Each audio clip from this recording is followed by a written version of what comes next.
Hello, and thanks for watching this video. The following is going to be about an hour's long explanation of the character of Jay Wilds in the Hae Min Lee murder case. And the reason why I made this video is because I didn't take a lot of time with Jay in the book I've written about this case. You can tell from the title who I think committed this murder, Don Clinedinst. So because Jay Wilds has so much to do with the case against Adnan, I didn't go into him very much. But the more I thought about Jay, the more fascinated I became. So, number one, I hope you will follow the link below to get your own copy of my book. But number two, I hope you'll watch the following video in which I answer the question that's on everybody's mind. What about Jay? Of all the questions that occur to people who question the idea that Adnan Syed was innocent of the murder of Hae Min Lee on January 13th, 1999, the most common one has to do with Jay Wilds, the young man who testified against Adnan Syed at trial, and without whose testimony Adnan would not have been convicted. So the question always is, well, what about Jay? If Adnan is innocent and Jay just got kind of roped in by the police, how did he know all the things that he knew? Especially, how did he lead the police to Hae's car? Well, the short answer is he did neither of those things. He did not know anything until he was fed those ideas by the police, and he did not lead the police to Hae's car. So what I want to do in this video is examine Jay Wilds and his role in this case. I want to answer the question that is the title of this video, what about Jay? And I want to tell you right up front two things that I'm not going to do, and then I want to tell you two things that I am going to do. So I am not, first of all, going to do some kind of detailed analysis about all of Jay Wilds' police interviews and then how those compare with each other and then how those compare with what he said at trial. Other much better people at this sort of thing have done that. And I will link to a couple of Susan Simpson's blog entries below this in which she does a stellar job, her usual stellar job of analysis on this. So I'm not going through his police interviews, and I'm also not re-examining the case against Adnan. Again, that's been done.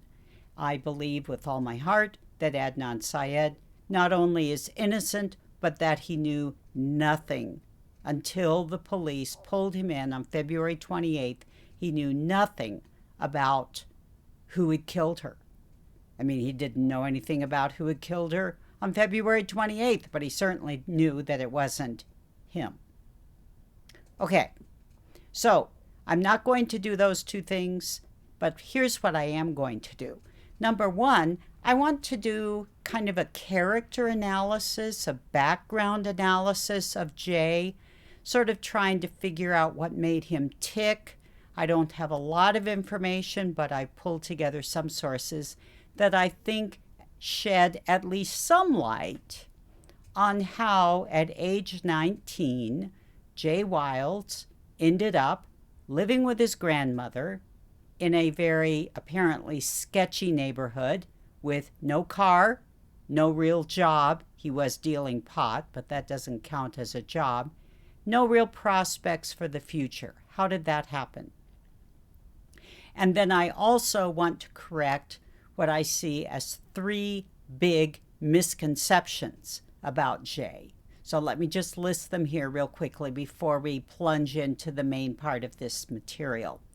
Number one, misconception number one, that Jay made the anonymous phone calls. One to Metro Crime Stoppers, an anonymous tip line in the Baltimore area, and one directly to the Baltimore City Homicide Unit that was handling Hae Min Lee's case. He did not make those calls. Those calls originated with the Lee family, with Hae's family. And young Lee, Hae's younger brother, almost certainly is the one who actually made the calls, talked on the phone, egged on by his mother and almost certainly his uncle, Tai-Soo Kim.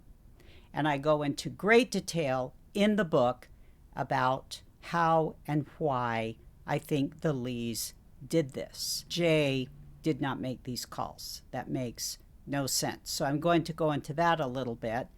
That's misconception number one. Misconception number two is that Jay knew, quote unquote, where Hae's car was. So I'm going to examine that little bit of misinformation. And then number three, something that ties in with the other two, that because Jay almost certainly got the reward money for that tip, that he must have been the one who made the call. But that's not true at all. Okay, so that's where we're going with this. Let's get started. So what I really wanted to be able to do in this video was to go back in time and look at Jay's early life, his childhood, if at all possible, find out something about his parents and what happened to them. Were they involved in his life at all? And what all of this did to lead to the situation he found himself in at the time of Hae's murder. But I've not been able to unearth anything. So instead, the earliest piece of information I have, the earliest source, is from Adnan Syed himself.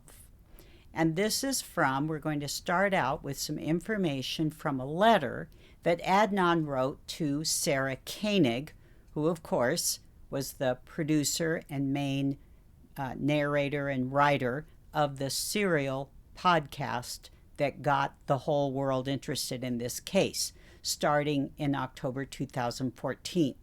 So I want to be clear here, this letter of Adnan's, they're Adnan's words, but the letter itself is included in Rabia Chaudhry's book, Adnan's Story, which I always encourage people to read if they have not done so already and they're interested in this case.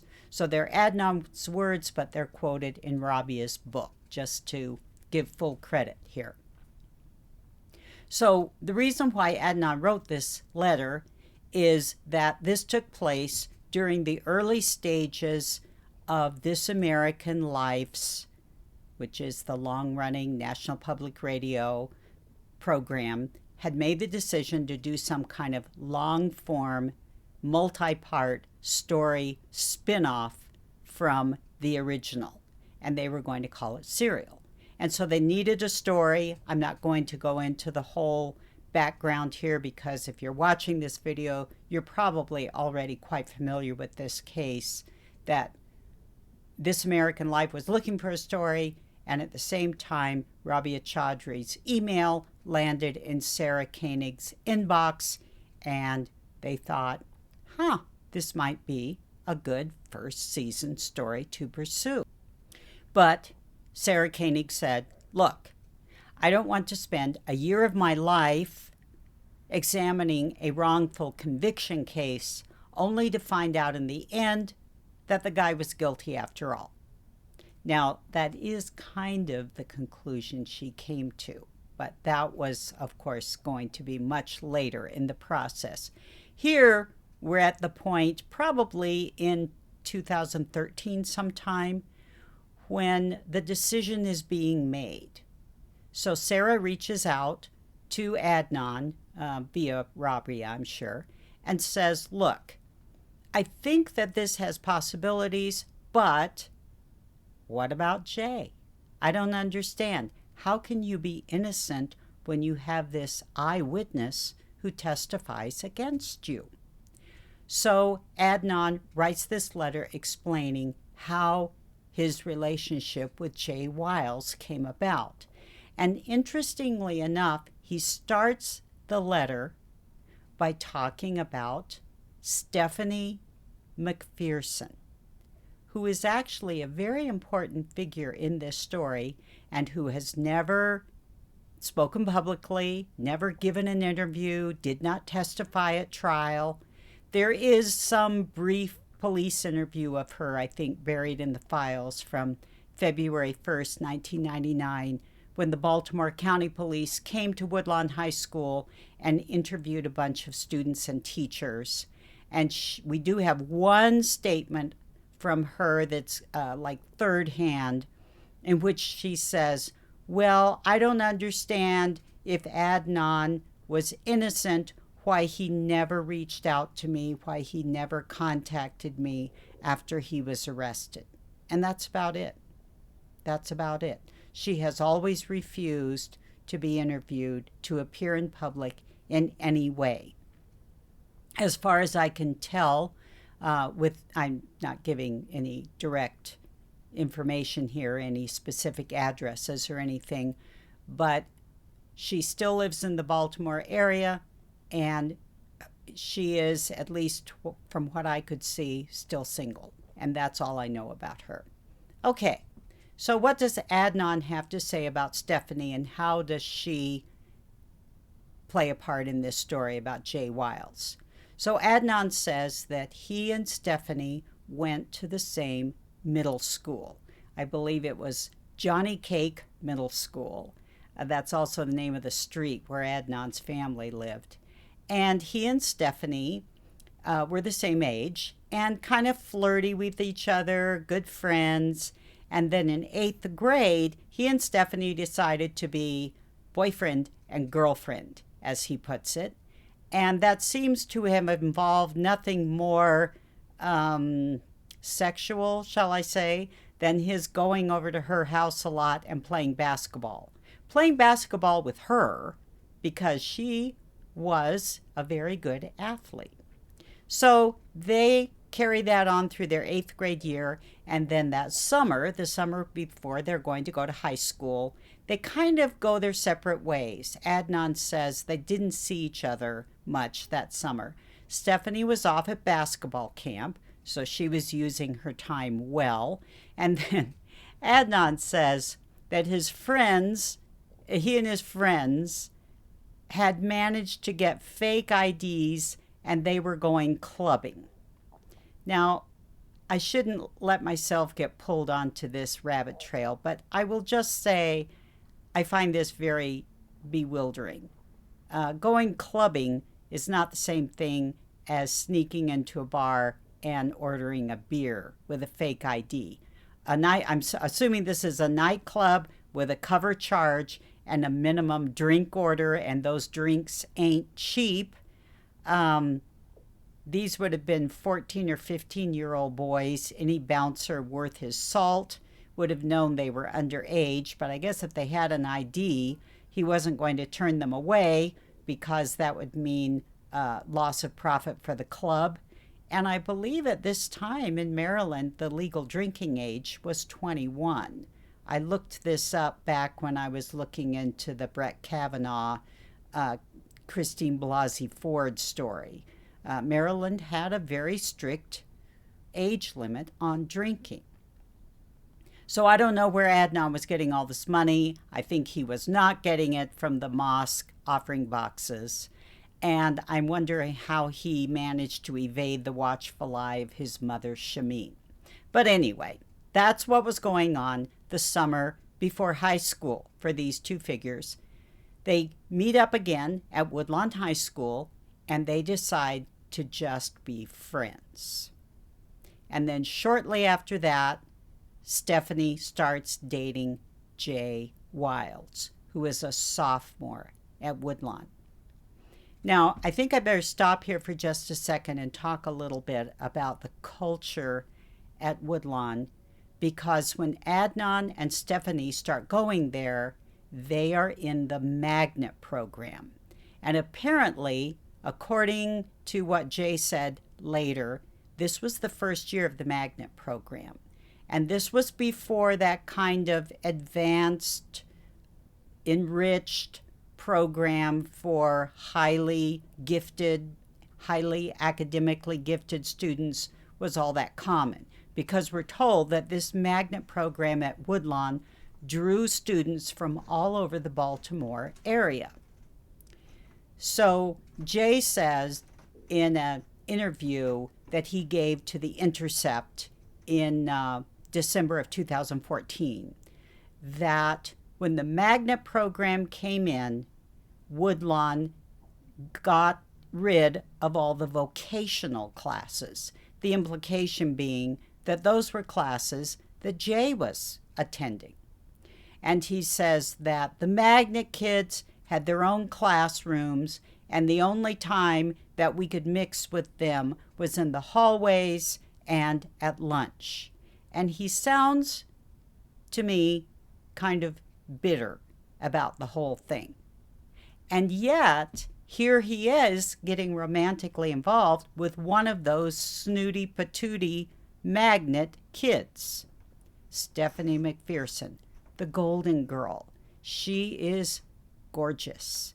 And as I've already mentioned, she was a gifted athlete. She was academically gifted. She was on her way to great things. Jay Wiles, even at this point in his life, was going pretty much nowhere. But the two of them get together. I think it's kind of a Romeo and Juliet sort of situation. I'm sure Stephanie's family did not approve, which would have given her maybe a little additional thrill. Okay, so Adnan and Stephanie are in magnet classes together, and Jay is not. And Adnan and Stephanie continue their flirtatious relationship, even though they are no longer officially dating. So Adnan says that if he and Stephanie were in a class and there was a few minutes before the bell was going to ring to start class, that she would sit in his lap and she would mess up his hair and kiss him. And I just have to think that somebody passed on that little tidbit of information to Jay. Adnan also says that if Stephanie didn't have any money, that he would buy her lunch and eat with her in the lunchroom. And he also mentions later that he bought her a couple of copies of the junior yearbook so she would have the picture of Adnan and Steph as king and queen of the junior prom. I find that a little puzzling, that Stephanie seems to have been kind of short of money. My understanding is that she was from a solidly middle-class family. So Adnan knows Jay because of the relationship with Stephanie. Stephanie is the hinge that connects these two young men. And then Adnan, gifted, bright, also an athlete, that Adnan also decides at some point that he wants to start smoking pot. I don't know. I just don't understand that. Legal penalties for being caught smoking pot in 1999 were pretty severe. But anyway, and Stephanie knows that Jay is a small-time pot dealer because she's the one who passes on to Jay at some point, probably not in ninth grade, I hope not, a little bit later on, that Adnan wants to start buying from Jay. And apparently Jay was a little, I don't know about that. And Stephanie assured him, oh, don't worry, Adnan's cool. So these kids are doing things that are not very smart.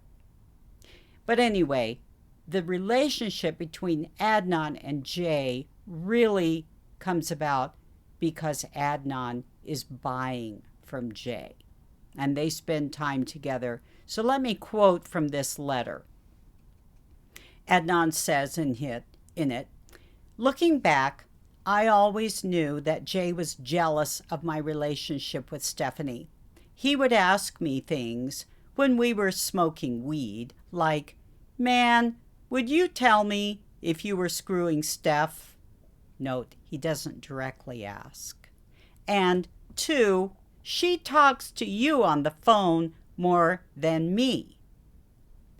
And then he also says, particularly around that time period, which I'm going to guess was junior or senior year, Stephanie had told me she was going to break up with Jay after she went off to college. Jay told me and asked me if I knew about it. I told him that I did, and he wasn't too happy about that. Okay, so you can see just in these few sentences that there are some real sore spots here, that Jay is not too sure what's actually going on between Adnan and Stephanie. And he knows that his days with Stephanie are numbered, and he knows that Adnan has access to Stephanie in ways that maybe he doesn't.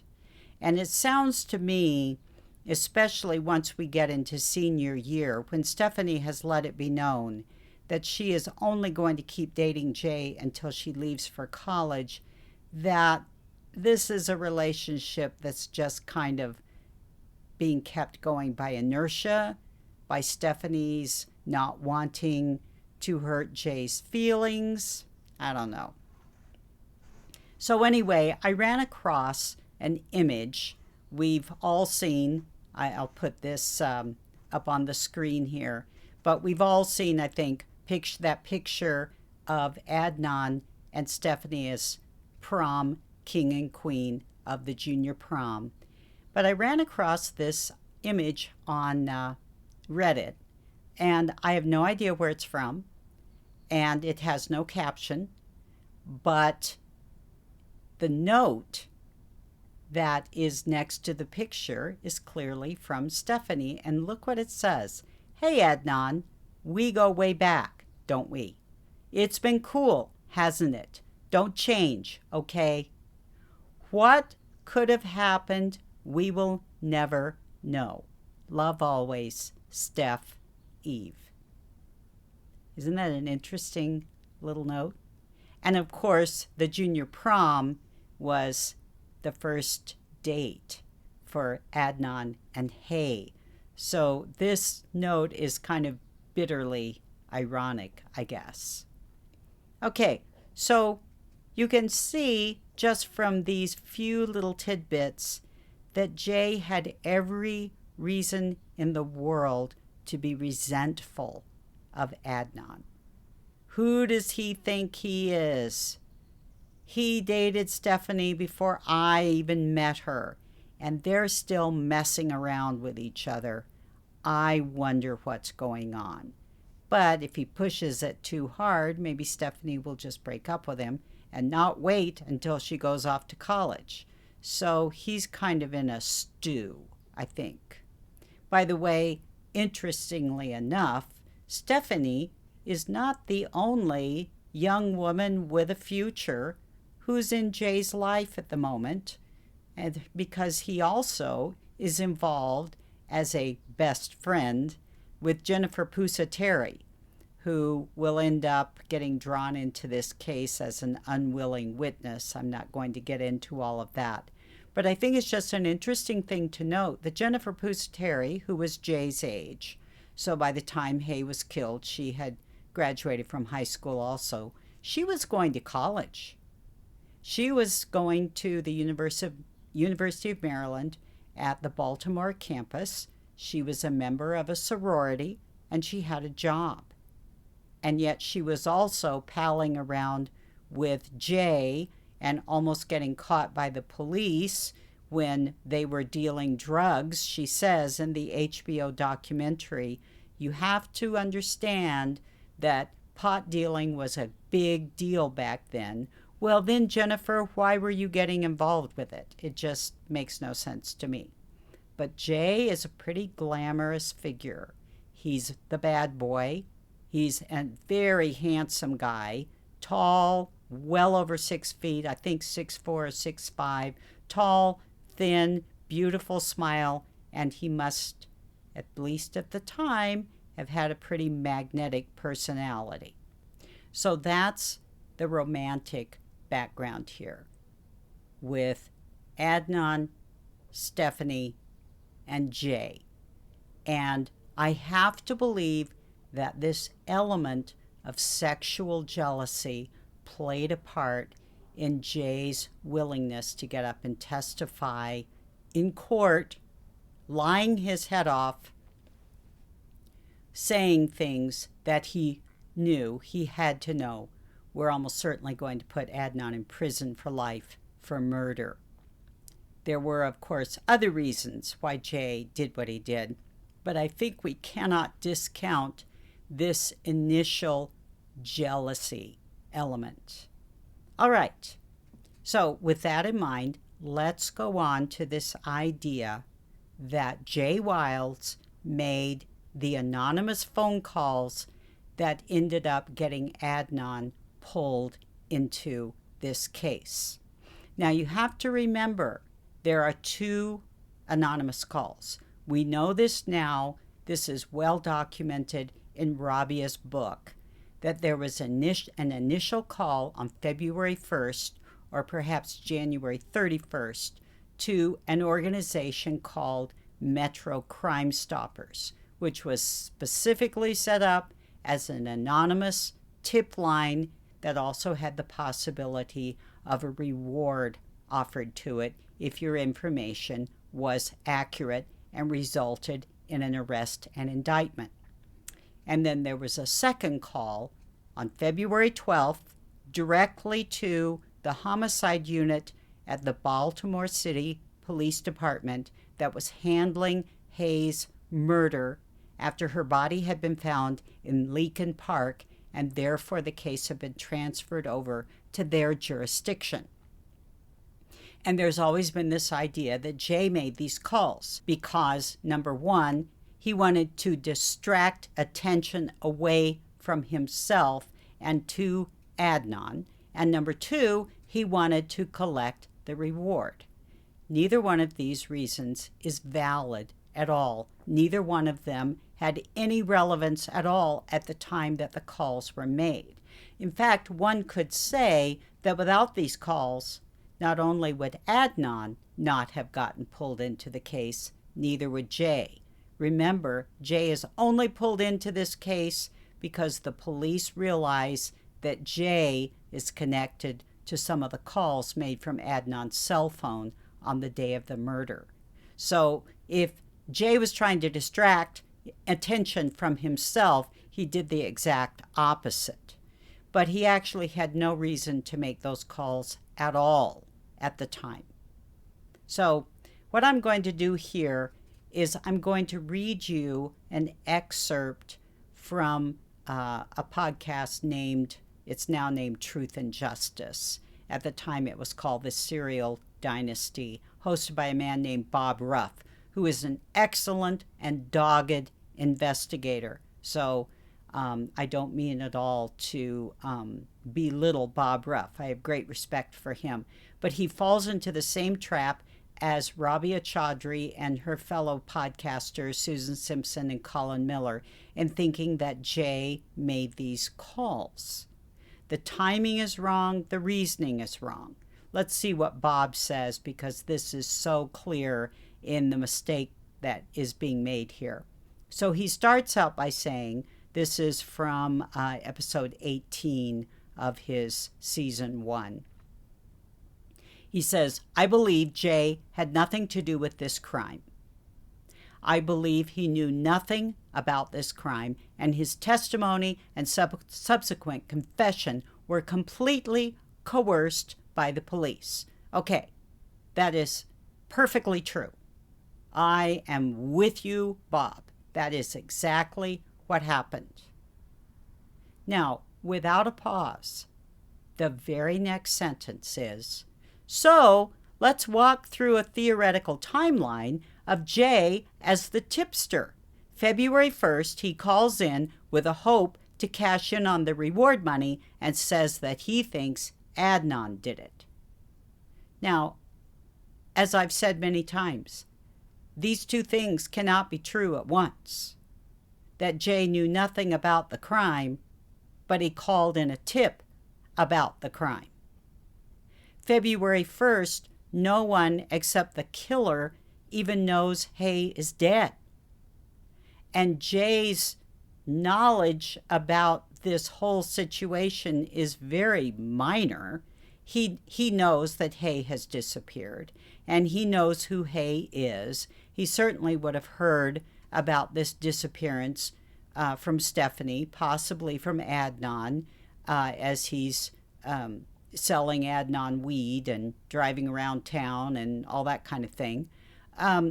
But there is absolutely no reason for him to suddenly get the bright idea that he's going to call the Metro Crime Stoppers tip line and put the finger on Adnan. He has no reason to do that.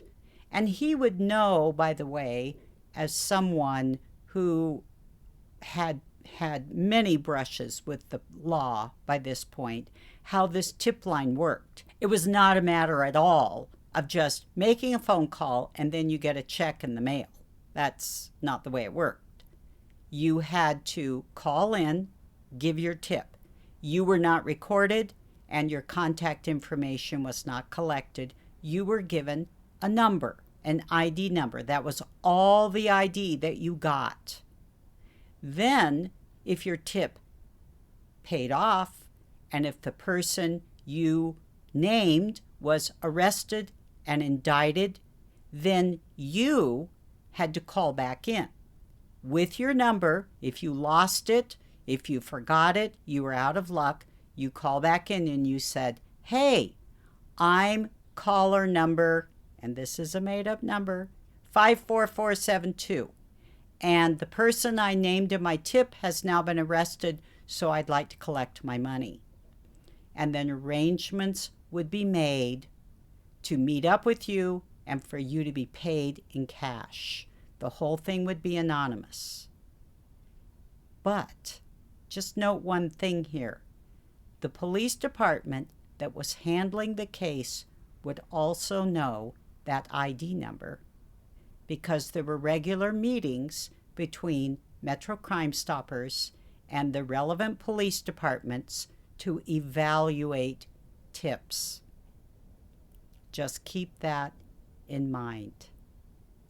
Okay, so on February 1st, Jay knows nothing.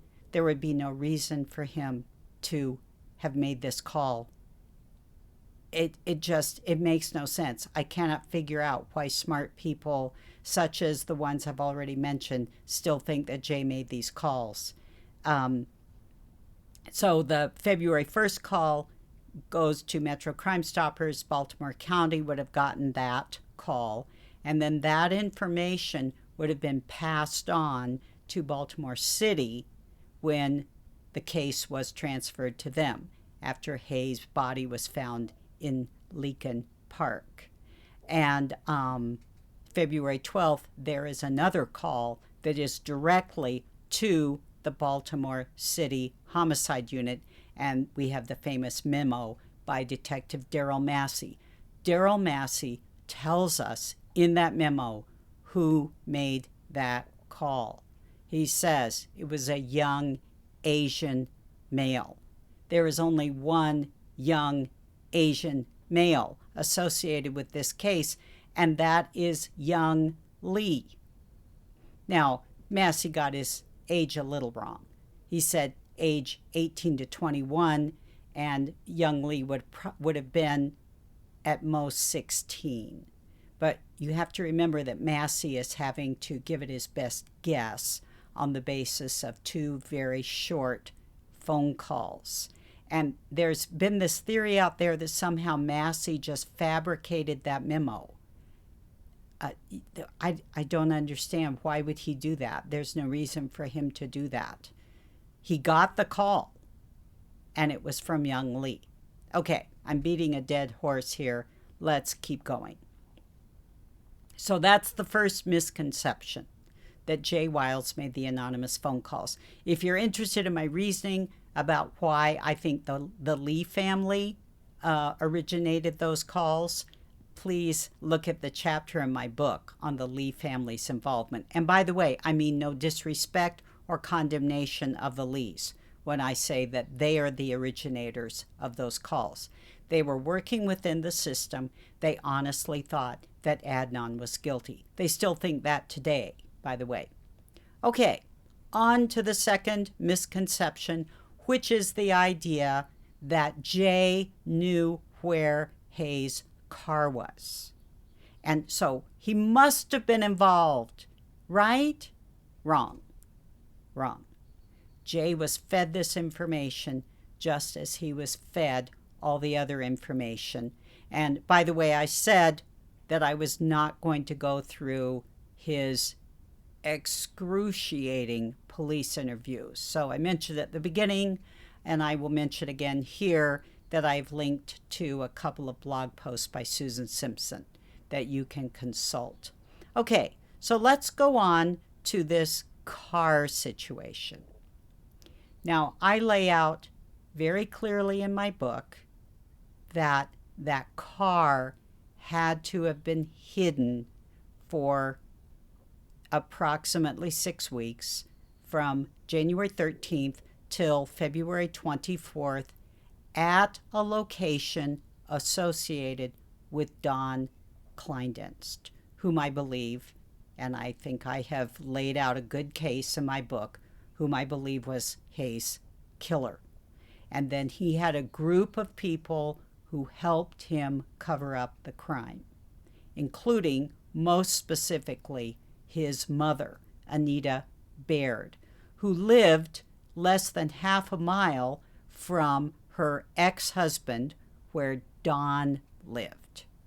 And at Anita Baird's house that she shared with a woman named Catherine Michelle, or Michael, I've called her Catherine Michelle all the way through my audiobook, so I'll call her that here.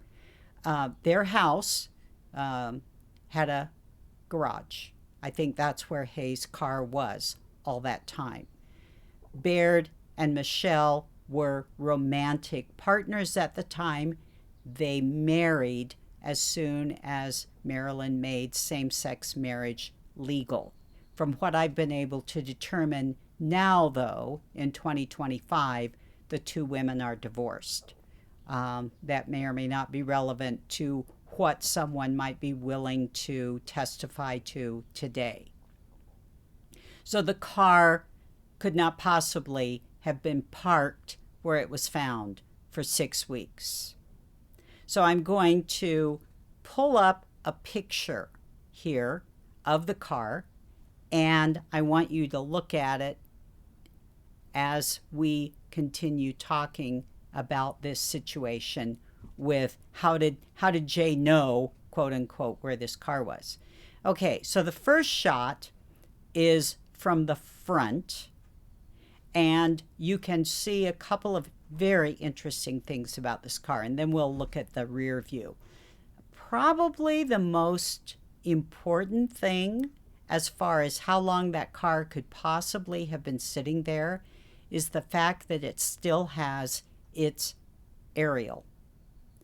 And we know that cars left for any length of time in this high crime area, and this parking lot where this is found is definitely a high crime area, would usually have their aerial snapped off, because an aerial is a hollow metal tube and they could be used as an improvised crack pipe. This was during the height of the crack epidemic in Baltimore. So that aerial is completely intact. You can also see that the car is very clean.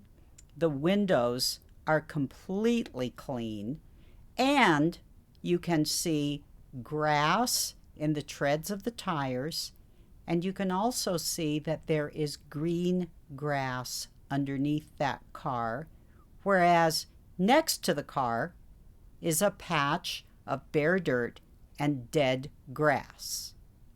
Now let's take a look at the back of the car. And you can see the same green grass going underneath that car. And you can see very clearly that the car next to Hae's has completely bare tire treads. And you can also see that it's been broken into. I think that's the only explanation there. That rear window has been broken and it is now covered with plastic and duct tape. And this particular picture isn't as clear as some of the ones I've seen. There's a club anti-theft device on the steering wheel of that car. Susan Simpson has pointed out that Hae's car is parked very awkwardly, that almost certainly you would not be able to open the driver's side door of that black car. I think she's right. Susan Simpson is almost always right. That's always a safe bet.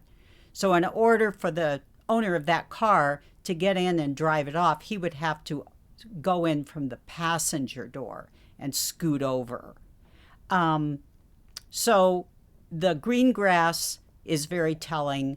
And then let's look specifically again at the grass in the treads of Hae's tires. And it's pretty much dry, but there's a little bit of green there. And there is no way that that car has sat there for any length of time at all with that grass not being washed off. We know that there were several storms, rain and snowstorms, in the time between Hae's murder and the time that the car was discovered. And I'm going to say that that car has not been sitting there for any longer than, say, 24 hours, if that. So let's try to break down what actually happened here, because this is the car that Jay supposedly led the police to. So before I go into what I think happened, let me address a couple of misconceptions. I'm big on misconceptions in this video. A couple of misconceptions about how police departments work. Two misconceptions. Number one, we tend to think, if we are people who are not directly involved in law enforcement, we're lay people, we tend to think that police departments work as one, that they are monolithic, that the right hand always knows what the left hand is doing. But of course, this is only true in some very, very small department in a small town. So if you think, for instance, of Mayberry, Andy Griffith and Barney Fife, and they're the whole department, and they check in with each other periodically throughout the day. They always know what's going on with each other. But that's not true in a big police department. Each unit and each division would have its own procedures. Certainly, they would make a good faith effort to work together, but information is not transmitted immediately, instantaneously. So that's one misconception. These misconceptions, by the way, stem from media. If you read a lot of crime fiction or even true crime, if you watch television shows, if you see crime movies. This, by the way, these viewpoints are not anything new. I certainly didn't come up with them myself. But that's misconception number one. The whole big police department moving ahead as a unit. Number two is the idea that at any one time, a homicide unit would be working on just one murder, or any other crime units. One murder, one theft, one bombing, whatever, at a time. But of course, that is not true at all. Now, when you're trying to portray something dramatically, you pretty much have to focus on the case. That's the focus of your story. But in real life, police departments are getting swamped. So the statistic that I read somewhere was that at the time of Hae's murder, the Baltimore City Police Department was getting hit with one homicide a day. Some of these would have been pretty easy to solve, pretty sadly straightforward. Gang shootings, drug-related shootings, out in the street, whatever. But that's not true of all of them.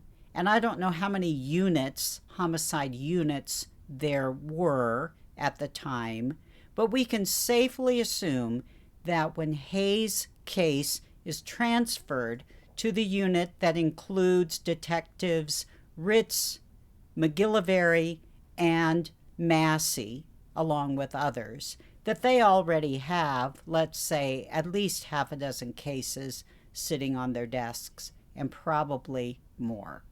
So they don't drop everything to work on this one case. Yes, the case has a certain amount of notoriety attached to it, but, they have to do their jobs, and their jobs include all of the cases that are clamoring for attention at the moment. So, keeping those two things in mind, let's look at the timeline here. We know from, I'm sure this was from some kind of FOIA request, that there was a police flyover on February 24th. Rabia mentions this in her book. And the purpose of these flyovers, this would be with the helicopter with the bright searchlight, was often to spot things going on in high crime neighborhoods and also to try to spot stolen cars. And the mistake that we would tend to make if we're not thinking this through is that Ritz and McGillivray are at the controls of that helicopter. But no, of course they're not. That's a totally separate division, probably stolen property division or whatever. And whoever's piloting that helicopter the night of August 24th, you can see this would be at night, they spot that car. I'm not sure how much in the way of technology, the ability to read a license plate number from that helicopter would have been around in 1999. I think it was simply that they spotted a car that matched the description on their BOLO list, be on the lookout, and Hae's car would have stuck out like a sore thumb because it's so clean. I think I should point out here, by the way, this is another fact that we tend to lose track of. Hae's car was basically brand new. This is February of 1999. She had gotten that car in September of the previous year. It was a 1998 model.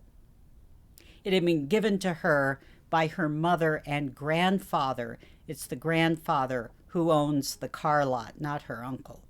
And they would have given her a 98 model when the 99 models came out, because the current year models drop in price when the next year models come out. So because we're looking at this case from so far in the future, we think, oh, a 1998 car, but that was a new car. By the way, it was a Nissan Sentra. So this is not some old junker. So they spot this car. It matches the description on their list of possible stolen vehicles. So at first I thought, okay, they spot this car on the 24th, but they don't interview Jay until the 28th. So what did they just kind of keep watch on this car for 4 days? What did they do? I don't quite get this. And then I realized, well, I'm being dense. I'm buying into the idea that the police department was monolithic. So, of course, what they did was they spotted the car from the helicopter, whoever they are, and then they would have sent a photographer down to take a picture of it right then. This picture was taken on February 24th. Of course, that's the only thing that makes sense. And some people say, I'm not sure that I can see this myself, but some people say that they perceive the track in the grass that shows where the car was driven into place. I don't know that I see that. But anyway, the fact that that grass is still there, I think also it's kind of telling that the car is crooked, as I pointed out. I think whoever was driving it was nervous and in a hurry and wanting to just get rid of it. And I spell out in my book exactly why I think the car was parked here. I will just mention in this video that, of course, we know now that Alonzo Sellers had a relative living in the row houses that were next to this overflow parking lot. You'll notice, by the way, that the wheels, the tires of Hae's car are right up next to this bare patch. I almost wonder if there was another car parked there, and this was the only bare, empty spot that they could find in these cars parked around, kind of around the perimeter of this vacant lot. And that's another reason why it's kind of crooked. And then that car had driven away before the photographer came down and took this picture. And then, of course, what would they have done? Well, this car would have been towed to the police impoundment lot. Not on February 28th, on February 24th, of course. It's very possible that Jay never even looked at this car, that he was given a description of it, although he says in his interview that he had seen Hae driving this car. Okay, so the car has been spotted by the police, not by Jay. The car has been taken to the impoundment lot. There is no way they would just leave that car sitting in that high crime area. And then on February 28th, Jay is pulled in to give his first official recorded interview, although we know pretty much that the police had been trying to question Jay before that. And how that all went down, I don't think we're ever going to quite know. So let's just stick with the official interview. Now, the interesting thing about this interview is that it takes place very early in the morning on February 28th. It's like 1:30 in the morning. And I have listened to the full audio of this one interview, and it's very clear that Jay doesn't know what he's talking about. And there's been a pre-interview that has not been recorded. But what Jay says is, well, I knew where the car was, and he gives some little factoids about the car being in a vacant lot, and it's near Edmondson Avenue. It's actually on Edgewood Avenue. But these are all things that could easily have been fed to him. He never actually gives the address. And the police say, well, how did you find this car? And he said, well, I noticed it. I noticed it when I was on my commute. What he means by that, I'm not quite sure. And then he says, and I checked back on it periodically to see if it was still there, which of course is totally untrue because the car has been there for no more than 12 to 24 hours. But now here's the important question.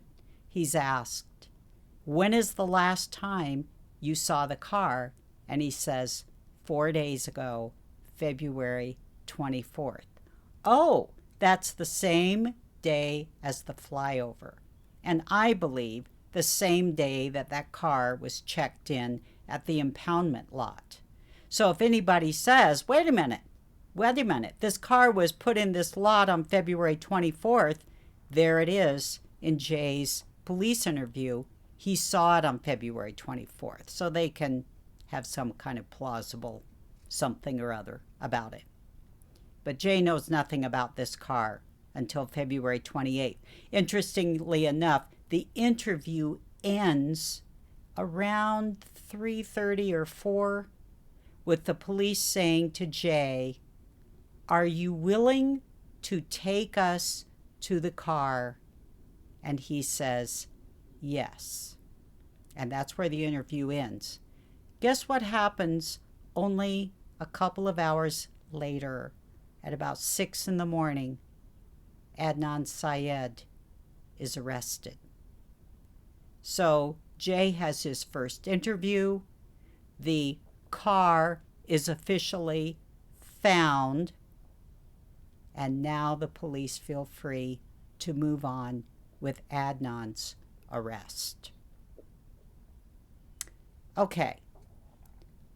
So now the police start building the case against Adnan. And this is where we get the series of Jay's police interviews that I'm not going to analyze at length at all, except to say they make no sense. They contradict each other. I have read somewhere the statistic that he gave 7 different versions of his story, all told. And then he gives yet another version of the story to The Intercept. So I guess that means 8 versions. And time moves on. Adnan is indicted, and his family hires the sadly incompetent Cristina Gutierrez at great expense to defend their son, and preparations start being made for trial. Now we know, looking back on this, that the first trial, which starts in December of 1999, is going to end in a mistrial.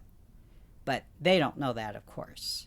And then the second one will start in January of 2000, and Adnan will be convicted in February of 2000. But let's just look at this stretch of time here between Jay's first interview on February 28th and the actual trial. Well, they work on Jay, they shape his story, and then at some point they hand over what they have to Kevin Urich, who's going to be the lead prosecutor, and he starts building his case using Jay's interviews, using this cell phone data, both of which are bogus, but both of which are needed to build this case. Urich says this. He also gave an interview to The Intercept. Boy, did they luck out on bombshell interviews. He says Jay's story doesn't work without the cell phone evidence, which I'm not getting into. And the cell phone evidence means nothing without Jay's story.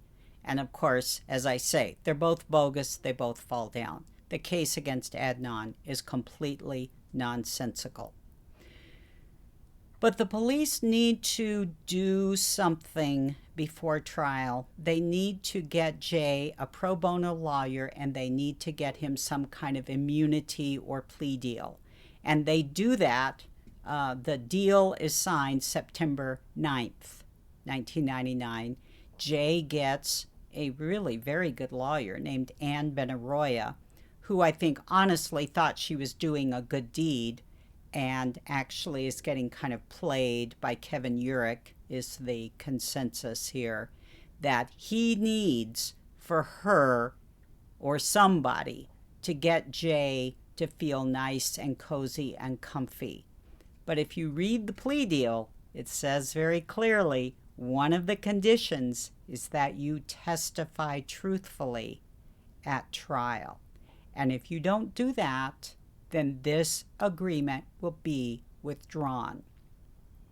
So the plea deal is both a carrot and a stick to make sure that Jay is going to do what they have now pressured him into doing. Again, the consensus is that eventually what the police did was basically say to Jay in so many words, either you go down for the killing of this girl or you help us get Adnan to go down, your choice. And because of the aforementioned jealousy and resentment that Jay has towards Adnan, plus, of course, the very real fear that he may go to prison for life for a crime he knew nothing about, or even get the death penalty, he's willing to go ahead and do what they say. But now we get to what I said was the third misconception, which is the reward money. The idea has always been that Jay got that money, partly because he did end up buying a motorcycle later that year, which was something he had wanted to buy, but he didn't have the money. And the reward money was $3,075. But how could Jay have gotten this reward money if he didn't make the call? Because all you needed was that ID number, which I made the point earlier, the police would have had. So that reward money has just been sitting there all this time. I believe, I mean, we know where the bulk of it came from. I mean, we know where all of it came from, actually. $2,500 came from an organization called the Korean Safety Council, which is clearly Hae's community, probably a big chunk of this money contributed by the Lee family. And then $575 was contributed by Metro Crime Stoppers. That's why we come up with this rather odd amount of $3,075. So I think the police maybe sensed that Jay was getting a little bit of a case of cold feet.